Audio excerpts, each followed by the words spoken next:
Tossing Grenades at Windmills podcast. Hello, and welcome to the Tossing Grenades at Windmills podcast. My name is T.C. Ricks.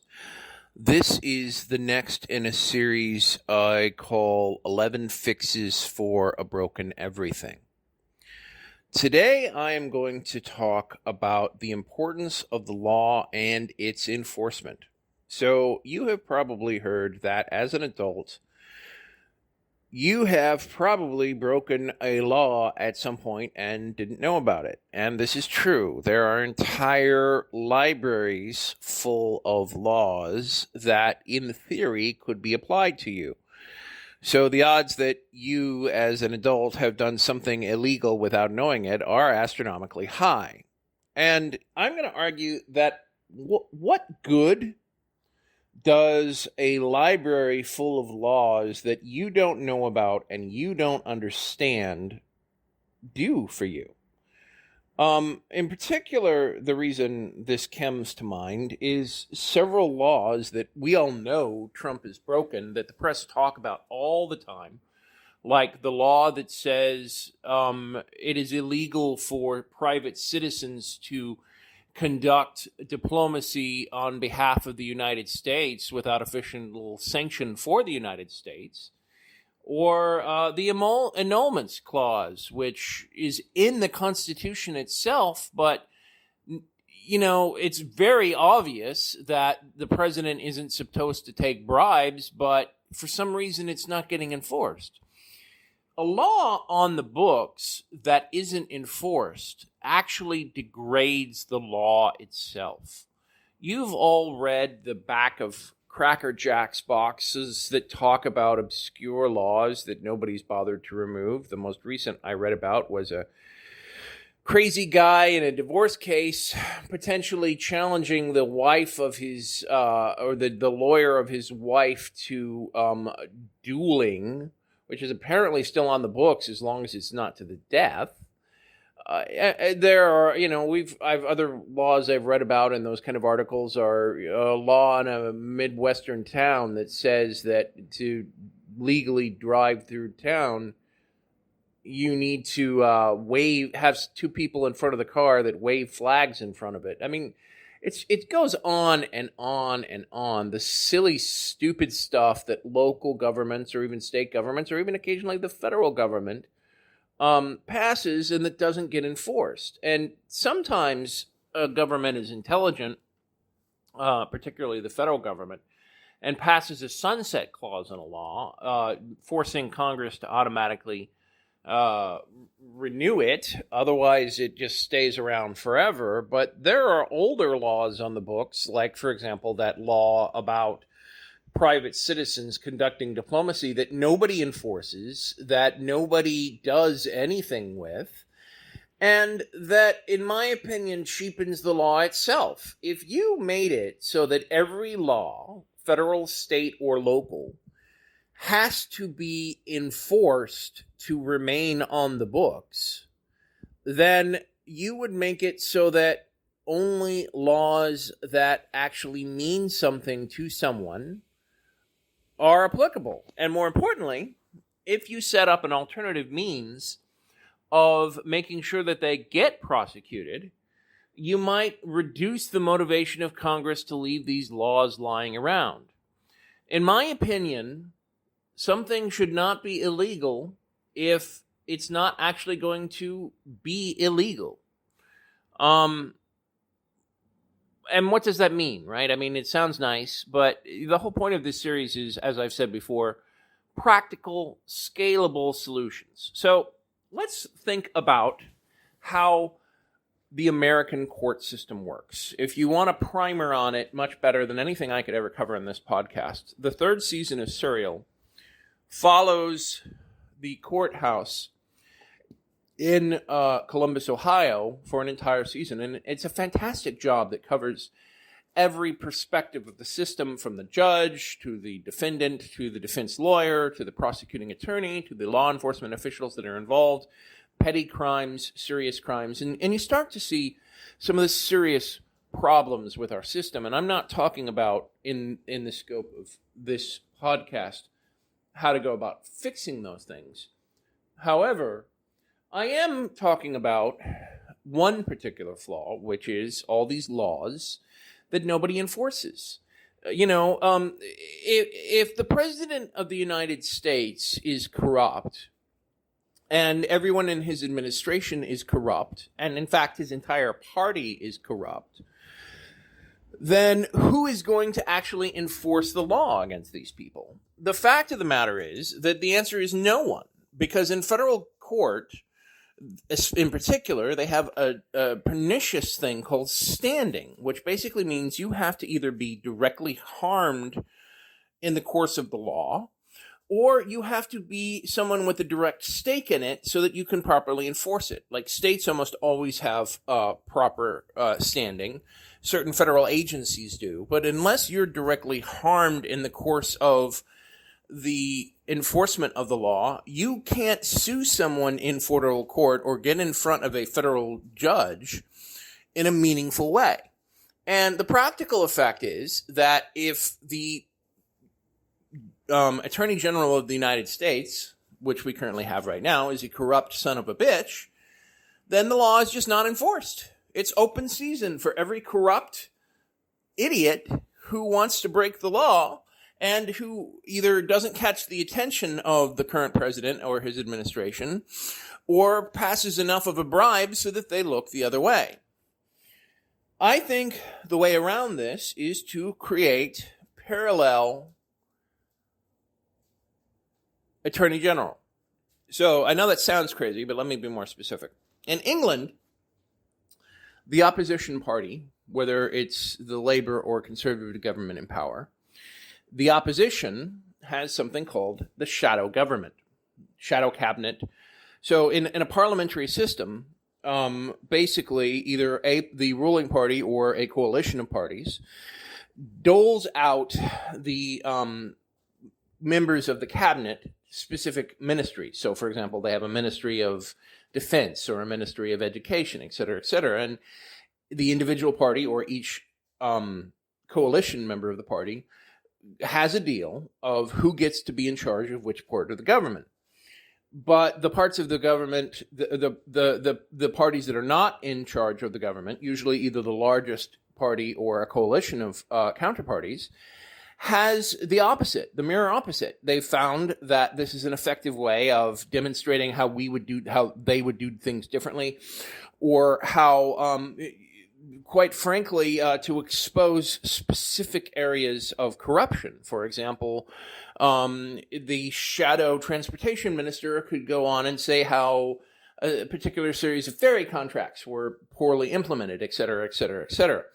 In the United States government, the Democrats are terrible at this. The Republicans are actually pretty good at, when they're out of power, making sure that they have somebody that counters the message for anything that the Democrats are trying to do. But the Democrats, being, well, frankly, ineffective at just about everything, have individual members that try and do things, or have, as a party whole, occasionally people that do this. But, it's generally ineffective. So what I propose is something similar to what we have as the designated survivor law. So in the Cold War, when we had atomic weapons and were suddenly worried about the entire cabinet being eliminated at once, Congress, which is empowered to do this, took steps to ensure that more, if more people died than what is currently outlined in the Constitution, so the president, the vice president,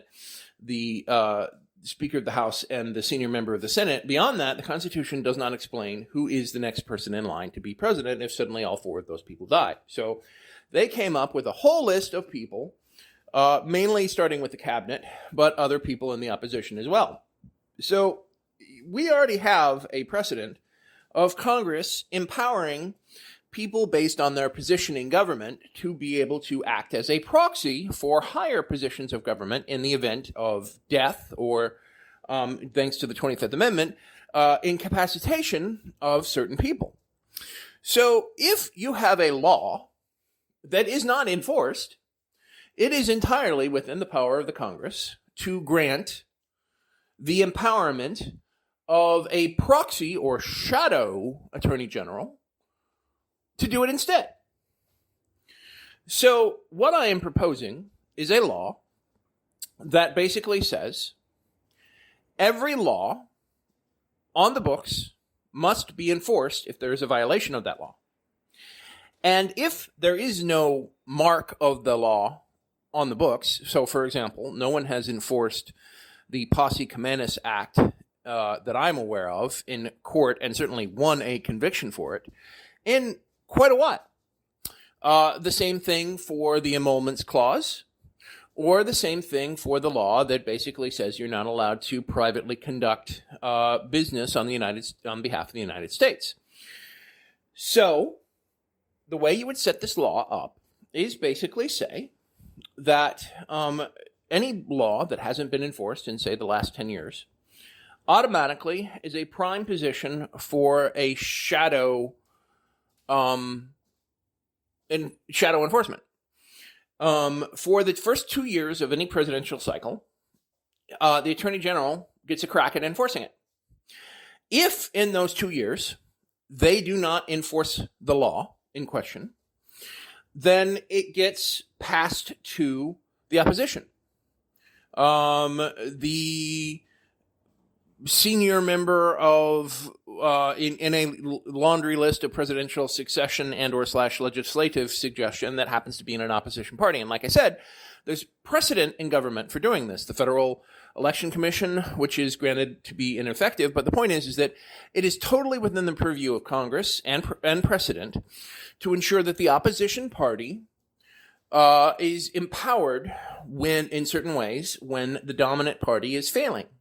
So if for the first 2 years, a special prosecutor for unenforced laws is not appointed by the current president, and or if they are appointed but don't actually enforce a meaningful conviction for a law that is not enforced, it goes to the opposition.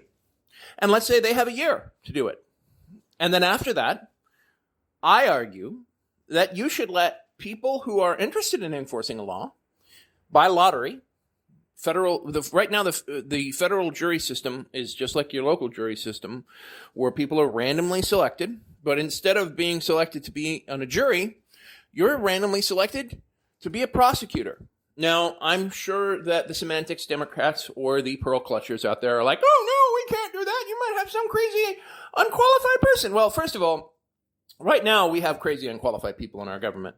And you could make the argument that, well, that's the last thing we want. But the fact of the matter is that right now we have no one enforcing very important laws that are basically never enforced because they're usually not considered important enough by the standing attorney general, even when we have a competent attorney general. How often are some of these laws, like the emoluments clause or war crimes laws, enforced? It's considered politically inexpedient for the Democrats to, after the fact, prosecute war crime statutes on their predecessor because they're worried that it might weaken the presidency or any number of stupid reasons. So the fact of the matter is that we should create a mechanism for random citizens to be able to enforce laws when both of the dominant parties fail to do so.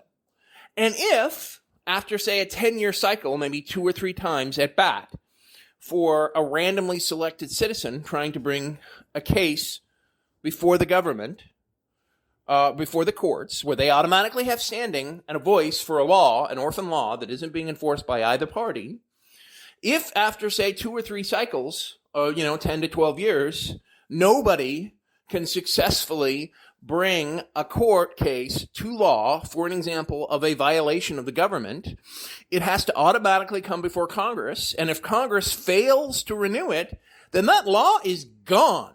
Just ipso facto, poof. It's not illegal anymore. Now, there are flaws with this system, but there are advantages as well. The flaw, the primary argument I see against it, is you could see a very important law that does work.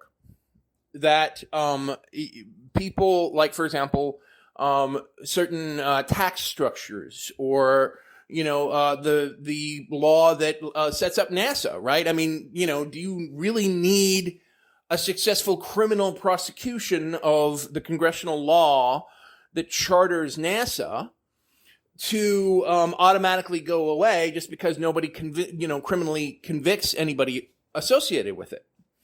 Well, I have 2 points to that. First of all, like I said, it would automatically come up for renewal by Congress. And quite frankly, there are parts of existing laws that should be looked at every once in a while. And sometimes they are, but sometimes they aren't. And by forcing Congress to have to look at it, it actually gives them a chance to modernize it.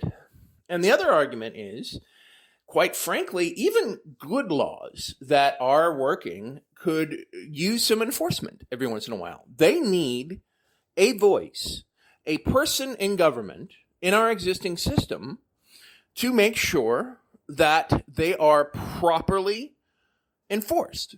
And I think that by making sure that even the smallest, most obscure law is paid attention to by someone, then we are at least ensuring that we don't have vast warehouses full of laws that could be misused and basically never enforced. This has been the Tossing Grenades at Windmills podcast. Buy my book, Have Name Will Travel, available in many markets, including at Amazon.com. Copyright 2019. Red Anvil Amalgamated, LLC. To fight the forces of evil!